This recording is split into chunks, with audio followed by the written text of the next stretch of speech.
메시지 7번 개요조감. 제목: 하나님의 완전한 구원의 두 방면.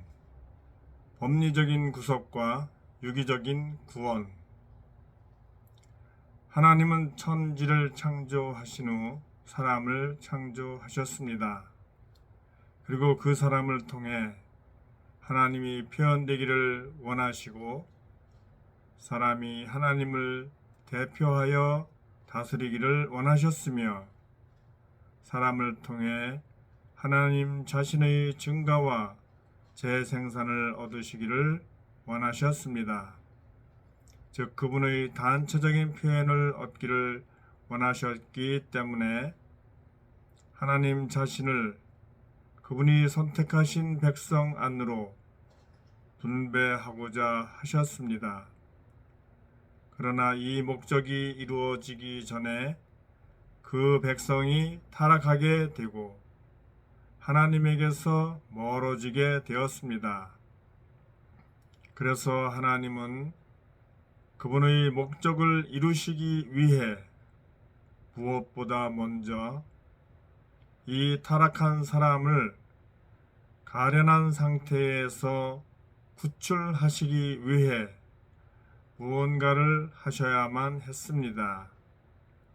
그렇지만 하나님의 이러한 움직이심의 의도는 단순히 사람을 선하거나 깨끗하게 하여 환난이나 유죄 판결이나 멸망에서 벗어나게 하는 것이 아니라 그분의 증가와 재생산을 얻기 위해 그분 자신을 그분께서 선택하신 백성 안으로 분배하심으로써 그분 자신의 단체적인 표현을 갖는 것이었습니다.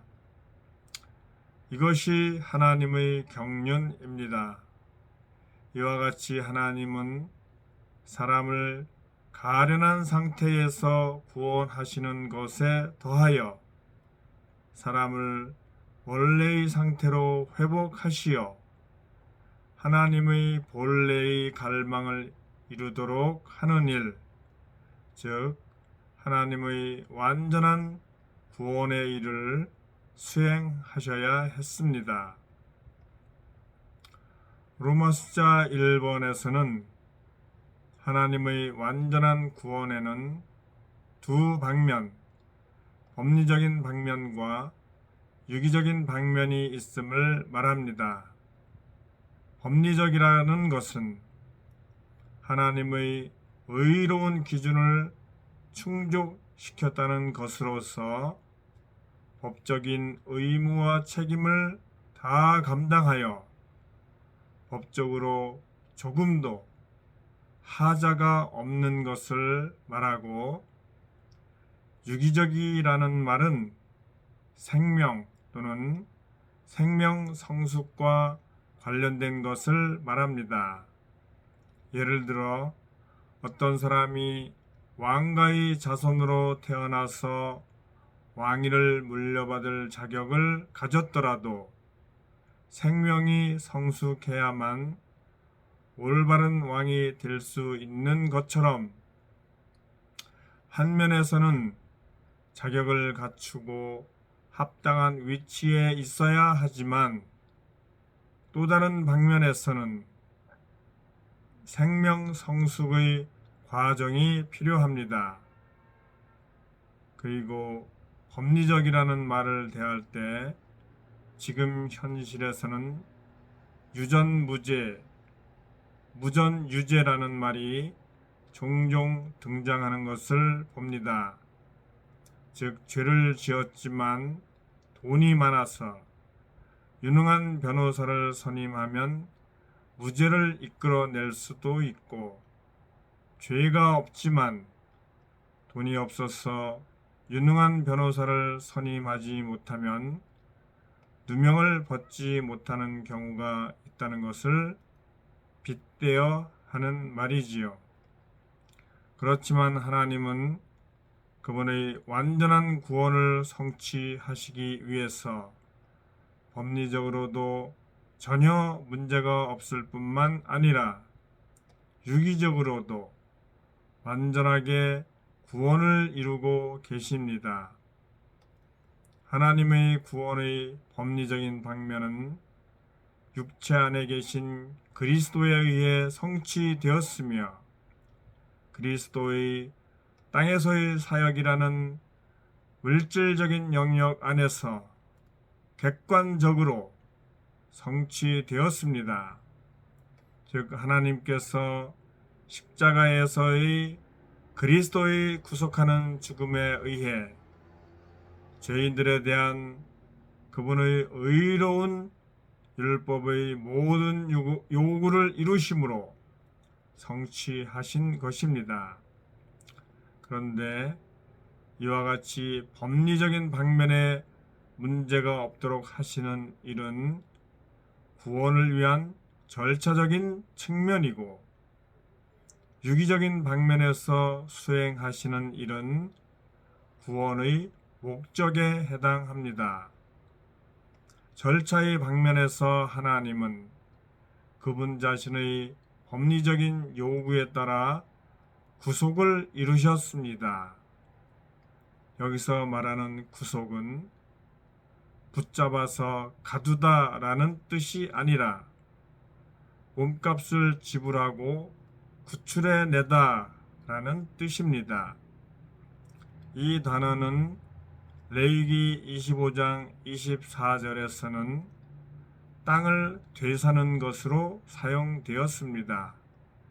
즉 조상으로부터 물려받은 땅이 어떤 연유로든 다른 사람에게 팔려 나갔을 경우 자신 또는 가장 가까운 친척이 그 땅을 다시 사오는 권리를 말하는데 이것은 아담 안에서 가난하게 된 우리가 자신의 소유지를 팔아먹고 되사올 능력을 상실했었지만 우리의 가장 가까운 친척이신 주 예수님께서 우리의 구속자로 오셔서 즉 다시 사주시는 분으로 오셔서 우리가 팔아버릴 수밖에 없었던 그 땅을 대가를 지불하여 되사주신 것을 의미합니다. 이렇게 대가를 지불하셨기 때문에 법리적인 요건을 다 갖추었고 법적인 책임을 온전하게 감당하신 것입니다. 구속이라는 말과 유사한 의미를 가지는 단어들이 있는데 먼저 대속이 있습니다. 대속은 남의 죗값을 대신 치르고 구출해내는 것을 말하고 이를 위해 바치는 것을 대속물이라고 합니다. 대신하여 치르다 라는 것을 강조한 단어라고 할 수 있고 또 속량이라는 단어가 있는데 이것은 종이나 노예가 된 사람을 위해 몸값을 지불하여 양민이 되게 하는 것, 즉 자유인이 되게 하는 것을 말합니다. 이에 상응하는 영어 단어도 각기 다르긴 하지만 의미는 모두가 다 일맥상통하다고 하겠습니다. 이러한 구속의 절차를 통해 중대한 문제가 해결되는데 죄들에 대한 용서, 죄들을 씻음, 의롭다 함, 하나님과 화목하게 함, 위치적인 거룩하게 함 등이 이루어지게 됩니다. 이전에 우리는 하나님의 유죄 판결 아래 있는 죄인이었고 하나님의 원수였었지만 이제 우리는 용서받았고 우리의 죄들이 씻어졌으며 하나님에 의해 의롭게 되었고 하나님과 화목하게 되었으며 위치적으로 하나님께 분별되었습니다. 법리적인 구속은 바로 이러한 일들을 위해 필요한 것입니다. 이 5가지 항목은 우리가 하나님의 은혜 안에 들어갈 수 있는 자격과 위치를 줍니다. 이 항목들은 모두 절차와 자격과 위치의 문제입니다. 이와 같이 법리적인 구속은 우리에게 하나님의 은혜 안에 들어가 유기적인 구원을 누릴 수 있는 자격과 위치를 부여해 줍니다. 이미 법리적인 구속은 성취되었고 유기적인 구원은 수행되고 있습니다. 로마서 2번에서 보듯이 하나님의 완전한 구원의 목적의 방면인 하나님의 구원의 유기적인 방면이 있습니다. 이것은 그분의 생명에 의해 생명 주시는 영이신 그리스도에 의해 유기적으로 수행하시는 구원으로서 법리적인 구속의 토대 위에서 그리고 그리스도의 하늘에서의 사역이라는 신성하고 비밀한 영역 안에서 주관적으로 8가지 항목을 포함하여 수행됩니다. 그 첫 번째는 거듭남입니다. 거듭남은 하나님의 완전한 구원의 중심이며 유기적인 구원의 시작으로서 하나님의 영원한 생명을 얻게 하는 것입니다. 두 번째는 양육, 즉 먹이는 것으로서 신성한 생명 안에서 자라고 존재하게 하는 목양을 말합니다. 세 번째는 기질적인 거룩하게 함인데 이것은 하나님의 신성한 본성으로 조성하는 것입니다. 네 번째는 새롭게 함인데 이것은 특히 생각이 새롭게 됨을 포함하며 하나님의 새 창조의 과정으로서 비교하자면 거듭남은 한 번만에 영원히 성취되는 것이지만 새롭게 함은 믿는 이가 성숙에 이르러 충분히 성장한 사람이 될 때까지 온 일생에 걸쳐 진행되는 과정이며 새롭게 하시는 영에 의해 수행되는데 새롭게 하시는 영께서 믿는 이들의 생각 안으로 확장되시는 과정입니다. 다섯 번째는 영광 안에 계신 주님의 형상으로 변화되게 하는 것인데 이것은 신성한 생명 안에서 일어나는 신진대사적인 과정이며 믿는 이들의 생각뿐만 아니라 전 존재를 변화시켜 하나님의 신성에 완전히 동참하게 하는 과정입니다.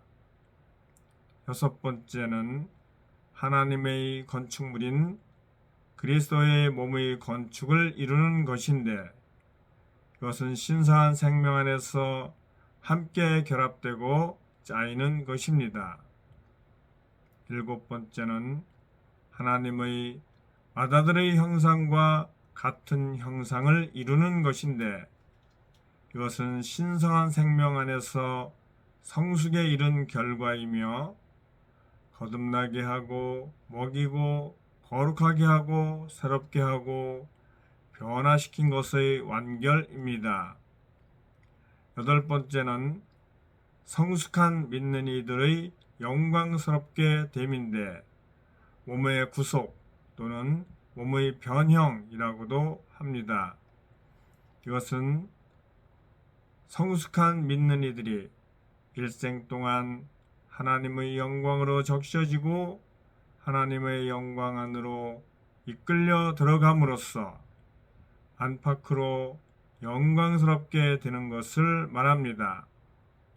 하나님은 믿는 이들을 영광스럽게 하심으로써 그분의 영원한 목적인 새 예루살렘의 성취를 실현하시게 됩니다. 이렇게 유기적으로 이루어지는 구원은 하나님의 완전한 구원의 시작 단계인 구속보다 더욱 전진된 단계의 구원이며 하나님의 교회를 산출하고 하나님의 영원한 경륜의 궁극적인 목표인 새 예루살렘으로 완결되는 그리스도의 몸을 조성합니다. 로마서 3번에서는 하나님의 유기적인 구원의 목표는 우리가 신격에서는 아니지만 생명과 본성과 표현에서 하나님이 되게 하는 것이라고 말합니다. 즉 우리가 하나님의 복사판과 복사본이 되게 하는 것입니다. 이러한 하나님의 유기적인 구원의 비결은 우리 영과 함께 하시는 그 영 자신인데 앞의 로마서 2번에서 언급된 8가지 과정을 수행하시는 그 영을 역할과 기능에 따라 몇 가지 다른 명칭으로 부를 수 있습니다.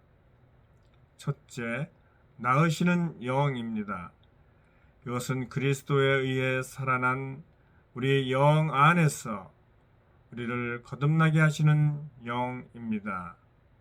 둘째, 보양하시는 영입니다. 이것은 보살핌을 받은 우리의 영 안에서 우리에게 말씀의 영적인 젖을 먹이시어 자라게 하시는 영입니다. 셋째, 거룩하게 하시는 영입니다. 이것은 그리스도께 사로잡힌 우리의 영으로부터 하나님의 본성으로 우리를 거룩하게 하시는 영입니다. 넷째, 새롭게 하시는 영입니다.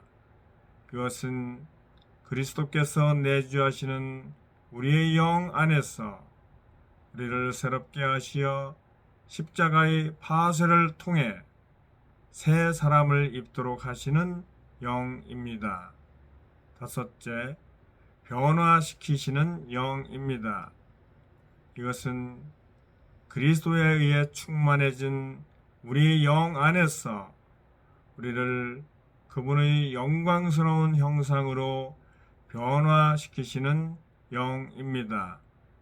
여섯째, 건축하시는 영입니다. 이것은 그리스도께서 소유하신 우리 영 안에서 우리를 하나님의 집과 그리스도의 몸으로 건축하시는 영입니다. 일곱째, 성숙하게 하시는 영입니다. 이것은 그리스도로 풍성하게 된 우리의 영 안에서 우리를 하나님의 맏아들의 형상과 같은 형상이 되게 하시는 영입니다. 여덟째, 도장 찍으시는 영입니다. 이것은 그리스도로 크게 기뻐하는 우리의 영 안에서 우리를 하나님의 영광으로 적시고 하나님의 영광 안으로 이끄시는 영입니다. 이와 같은 하나님의 완전한 구원의 모든 요점들을 잘 알고 또 체험하며 누림으로 우리 모두 완전한 구원에 이르기를 원합니다. 아멘.